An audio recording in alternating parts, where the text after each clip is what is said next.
Hello wise வணக்கம் மக்களே. இங்கே மாறன் ஃபேமிலி மொத்த பேருமா சேர்ந்து போய் கண்மணியும் அவங்க அம்மாவையும் பார்த்துட்டு வர போகிறாங்க. அங்கே அவங்க அம்மா வந்துட்டு சந்தோஷமாக எல்லாரையும் வரவேற்று எல்லாேருக்கும் சாப்பாடெல்லாம் செஞ்சு கொடுக்குறாங்க. அப்போ குறி சொல்கிற ஒருத்தவங்க வராங்க.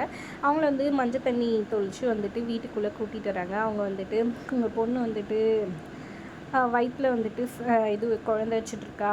அந்த குழந்தை வந்துட்டு ரொம்ப சிரமப்பட்டு தான் வந்துட்டு பிறக்கும். பல தடங்கள் இருக்கும். அதெல்லாம் வந்துட்டு சரியாகணும்னா நீங்கள் ஒரு கோயிலுக்கு போயிட்டு வரணும் அப்படின்னு சொல்லிட்டு ஒரு தேங்காய் எடுத்துகிட்டு வர சொல்லி அதை சுற்றி விட்டு அது நிற்கிற திசை காட்டி அந்த பக்கம் இருக்கிற கோயிலுக்கு வந்துட்டு நீங்கள் போயிட்டு பூஜைலாம் பண்ணிட்டு வரணும் பரிகாரம்லாம் அப்படின்ற மாதிரி சொல்லிடுறாங்க. சரின்ட்டு எல்லாருமே கிளம்பி அந்த திசையை நோக்கி வந்துட்டு எல்லாருமே மறுநாள் கிளம்பி போகிறாங்க. வள்ளி மட்டும் வீட்டிலேருந்து விளக்கு வந்துட்டு அணையாமல் பார்த்துக்கிட்டு அவங்க இருக்கிறேன்னு சொல்லிடுறாங்க. எல்லாருமே கிளம்பி போகிறாங்க. அவங்க போகிற ஊர் பார்த்திங்கன்னா ரொம்ப டேஞ்சரான ஊர். ஏன்னா அங்கே ஒரு பொண்ணு வந்துட்டு இறந்துட்டுருக்கோம். அதனால் அந்த கோயில் மொத்தமாக வந்துட்டு மூடி வச்சுட்ருப்பாங்க. திறக்கவே இல்லை பல வருஷமாக. சிலையும் சாமி சிலையும் காணாமல் போயிடுச்சுன்ற மாதிரி இது பண்ணுவாங்க.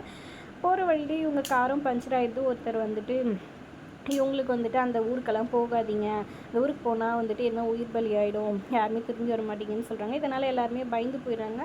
கார் பஞ்சர் ஆகிக்கிறதுனால அந்த பக்கம் இருக்கிறதெல்லாம் சுற்றி பார்த்துட்ருக்காங்க. ராத்திரி நேரன்றதுனால மாங்காய் மரத்தை வந்துட்டு கண்மணி பார்த்துட்டுருக்க, உனக்கு மாங்காய் வேணுமாடி இறுதி நான் போய் பறிச்சுட்டு வரேன்னு சொல்லிட்டு வீரா மட்டும் தனியாக போகிறாங்க. கார்த்திக் வரேன்னு சொல்லியும் கேட்காம அவங்க மட்டும் தனியாக போகிறாங்க. போயிட்டு அறக்க ட்ரை பண்ணுறாங்க. மேலே இருக்கிறனால மேலே ஏறி போய் அறக்குறாங்க. அப்போ அங்கே ஒரு ஆணி அடிச்சிருக்கு. அந்த ஆணி வந்துட்டு இவங்க காலிலே வந்து தெரியாமல் இது பண்ணிடுறாங்க. கரெக்டாக அந்த ஆணி அடித்த இடத்துல தான் வந்துட்டு அந்த கங்கான்ற ஆவி வந்து இது பண்ணியிருக்காங்க. அந்த ஆவி வந்துட்டு வீராவை வந்துட்டு டக்குன்னு இது பண்ணிட்டு அப்புறம் அவங்க டம்முன்னு கீழே குதிச்சிடுறாங்க. என்னாச்சு நம்மளுக்கு, நம்ம மாங்காய் பறிச்சுமே எங்கே காணுன்ற மாதிரி யோசிச்சுட்டு இருக்காங்க. அப்போ மாறன் வந்துட்டு கார் சரி பண்ணிட்டு எங்கள் வீராவை காணணுன்னே இந்த மாதிரி போயிருக்கான்னொன்னே அவங்க போய் தேடிக்கிட்டு வராரு.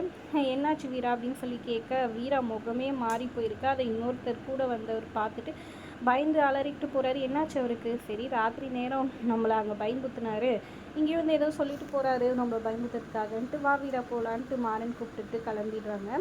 அப்புறம் ராமச்சந்திரனுக்கு தெரிஞ்ச ஒருத்தர் வீட்டில் வந்துட்டு போய் தங்குறாங்க. அவங்க வீட்டில் அவங்க தம்பிக்கு வந்துட்டு கல்யாணம்னு எல்லா ஏற்பாடும் பண்ணி வச்சுருக்காங்க. இவங்களுக்கு போனோடனே நல்லபடியாக வரவேற்று சாப்பாடெல்லாம் கொடுக்குறாங்க. அப்புறம் அவங்க தம்பி பசுபதியை காமிக்கிறாங்க. அந்த பசுபதி தான் வில்லனாக இருக்கிறாரு. அவர் தான் வந்துட்டு இந்த கங்கா இறக்கிறதுக்கு காரணமாக இருக்கிறாங்க. அப்போ வந்து இந்த மாதிரி கோயிலுக்கு வந்திருக்கும் பரிகாரத்துக்குன்னு சொன்னோன்னா அவங்க எல்லாம் ஷாக் ஆகிடுறாங்க. இந்த மாதிரி அந்த கோயில் இல்லவே இல்லை, மூடிட்டுருக்கோம், இந்த மாதிரி சிலையும் இல்லைன்னு சொல்கிறாங்க. என்னாச்சு ஏதாச்சுன்னு கேட்டால் யாருமே சொல்ல மாட்டேங்கிறாங்க. அதெல்லாம் தேவையில்லாத விஷயம், கல்யாணம் நல்லபடியாக நடக்கும், தயவு செஞ்சு எங்ககிட்ட கேட்காதீங்கன்னா அந்த வீட்டுக்காரங்க சொல்லிடுறாங்க. மாறனும் வீராவும் மறுநாள் காலையில் ஊர் மக்கள்கிட்ட கேட்கலான்னு போனால் எல்லாருமே அதை கேட்டதும் தெரிச்சுட்டு ஓடுறாங்க கோயில் பற்றி கேட்டவுடனே. அப்புறம் ஒரு பாட்டி மட்டும் நான் சொல்கிறேன்னு சொல்லிட்டு வராங்க. ஏன்னா இவங்க அந்த பாட்டிக்கு வந்து மயக்க வர மாதிரி இருக்கனால மாறனும் வீராவை ஹெல்ப் பண்ணனால அவங்க சொல்கிறேன்னு கூட்டிகிட்டு போகிறாங்க. ஒரு மரத்தடியில் உட்கார வச்சு இந்த மாதிரி கங்கா வந்துட்டு திடீர்னு கோயிலுக்கு வந்துட்டு குழந்தையாக வந்துட்டு கிடச்சா. அப்புறம் ஊர் மக்கள் எல்லாம் சேர்ந்து அவளை வளர்த்தாங்க. அப்படி வளர்த்தப்போ வந்துட்டு அவளும் இங்கேயே வளர்ந்தா, எல்லாமே அம்மனுக்கு வந்துட்டு அவள் தான் எல்லாமே செஞ்சுட்டுப்பா. ஒரு நாள் திடீர்னு வந்துட்டு இந்த ஆலமரத்தில் வந்துட்டு அவள் இறந்து போய் தொங்கிட்டு இருந்தா. என்னாச்சு ஏதாச்சும் தெரியல. அதுக்கப்புறமா அவள் ஏதோ தப்பு பண்ணிட்டா, சாமி சிலையை திரும்பி பார்த்து இது பண்ண பார்த்தா, அதனால தான் வந்துட்டு சாமியை தண்ணி கொடுத்துச்சுன்ற மாதிரி எல்லோரும் சொல்கிறாங்க. சாமி சொல்லியும் அதுக்கப்புறம் கிடைக்கவே இல்லைன்ற மாதிரி சொல்கிறாங்க. அதை கேட்டவுடனே மாறனும் வீராவும் செம்மையாக இதுவாயிடுறாங்க. அதுக்கப்புறம் அவங்க நடந்து வந்துட்டு இருக்கும்போது இவங்களை எச்சரிச்சா அந்த ஆளை வந்துட்டு இறந்து கிடப்பாரு. அந்த ஆளை கொன்னது வந்துட்டு வேறு யாரும் இல்லை, வீராக்குள்ளே இருக்கிற ஆவி தான். வீரா தான் கொண்டிருப்பாங்க. ஒரு பக்கம் இங்கே இந்த மாப்பிள்ளை பசுபதியை முறைச்சி எப்போ பார்த்துட்டே இருப்பாங்க வீராக்குள்ளே இருக்கிற ஆவி. அவரும் பயந்து பயந்து போயிட்டுருப்பாரு. அப்புறம் ஒரு சாமியாரை போய் பார்க்குறாரு. இந்த மாதிரி கங்கா வந்துட்டு அந்த இதுலேருந்து வெளியே வந்துட்டா, அந்த பொண்ணோட உடம்புல தான் இருக்கா போல இருக்கு. அந்த பொண்ணை பற்றி, அதாவது வீராவை பற்றி சொல்கிறாரு பசுபதி. அப்போ அந்த பொண்ணோட உடம்புல தான் இருக்குது, அந்த பொண்ணை கூட்டிகிட்டு வந்தால் தான் அதை இது பண்ண முடியுன்ற மாதிரி சொல்லிடுறாங்க. இங்கே பார்த்திங்கன்னா நலங்கு வைக்கிற ஃபங்க்ஷன் வந்து பொண்ணை கூட்டிகிட்டு வராங்க. பொண்ணையும் பையனையும் கூப்பிட்டு நலங்கு வைக்கிறதுக்கு இது பண்ணுறாங்க. அப்படியே முறைச்சி பார்த்துட்ருக்காங்க நம்ம வீரா. அப்புறம் பொண்ணுக்கு அந்த புடவையெல்லாம் கூரை புடவையெல்லாம் அதை வந்துட்டு எரிச்சிடுறாங்க.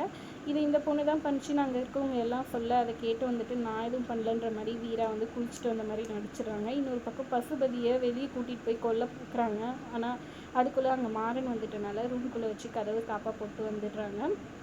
மாறனுக்கு இதெல்லாம் குழப்பமாக இருக்குது, வீரா தான் இதெல்லாம் பண்ணிகிட்ருக்காளன்ற மாதிரி யோசிக்கிறாங்க. அதுக்கப்புறம் நைட்டு இவர் தூங்கிட்டுறாரு. பார்த்தா வீராவை நடுராத்திரியில் ஆளே காணும். எங்கடான்னு வந்து பார்த்தா பசுபதி ரூமுக்கு வெளியே நின்றுட்டு முறைச்சி பார்த்துட்ருக்காங்க. அப்புறம் இவர் போய் கூட்டிகிட்டு வந்து படுக்க வச்சுட்டாரு. ஆனால் அப்பவும் வந்துட்டு திடீர்னு வீராவை காணாமல் போயிடுறாங்க. வீட்டுக்குள்ளே சத்தமாக இருக்குது. என்னடான்னு பார்த்தா கல்யாண பொண்ணை காணும். எங்கடா கல்யாண பொண்ணுன்னு பார்த்தா கல்யாண பொண்ணு வீரா தான் கூட்டிகிட்டு போயிருக்காங்க. நான் போய் தேடிட்டு வரேன், அந்த பொண்ணு தான் கூட்டிகிட்டு போச்சுன்னு எல்லாரும் சொல்ல, சரி நான் போய் தேடிட்டு வரேன்னு மாறன் போகிறாரு. பார்த்தா அந்த கல்யாண பொண்ணு பயந்துட்டு ஓடி வருது. என்ன ஆச்சுன்னு கேட்க, இந்த மாதிரி வீராக்கா வந்துட்டு என்னை மிரட்டினாங்க, இந்த மாதிரி இந்த கல்யாணம் உனக்கு வேண்டாம் போன்னு சொன்னாங்க. ஆனால் அவங்களுக்குள்ளே வந்துட்டு நான் அவங்கள பார்க்கல, வேறு யாரோ அவங்களுக்குள்ளே வந்துட்டு உடம்புல வந்துட்டு இருக்குது அப்படின்ற மாதிரி பயந்துட்டு சொல்ல, சரி நீ வீட்டுக்கு போ, நான் வீரா கூப்பிட்டுக்கிறேன்னு சொல்லிட்டு மாறன் நேராக போய் தேடி பார்க்குறாரு. வீரா கரெக்டாக வந்துட்டு அந்த அந்த பொண்ணு இறந்த அந்த இதுக்கு மேலே வந்துட்டு பார்த்துட்டு நின்றுட்டுருக்காங்க. இவர் போய் வீரான்னு கூப்பிட்றாங்க. அப்படியே கோவமாக அப்படியே அவங்க முறைச்சி பார்க்குறாங்க. என்ன நடந்துச்சு எது நடந்துச்சுன்றதை பொறுத்திருந்து அடுத்த எபிசோடில் பார்க்கலாம். இங்கே பிருந்தா ரொம்பவே கோவமாக இருக்காங்க. வீரா உடம்புல அந்த ஆவி இருக்கனால பிருந்தாவையும் அடிச்சிடுறாங்க. அந்த கல்யாண பொண்ணுக்கிட்ட அவங்க மாப்பிள்ளையை பற்றி பெருமையாக சொல்லியிருந்தனால கோவத்தில் அடிச்சிடுறாங்க. அதனால் பிருந்தாவும் கண்மணியும் ரொம்ப கோவத்தில் இருக்கிறாங்க. அவங்கக்கிட்ட பேசக்கூட மாட்டேன்றாங்க. அதோட எபிசோட் முடியுங்க. வீடியோ பிடிச்சிருந்தா லைக் பண்ணிக்கோங்க. தேங்க்ஸ் ஃபார் வாட்சிங்.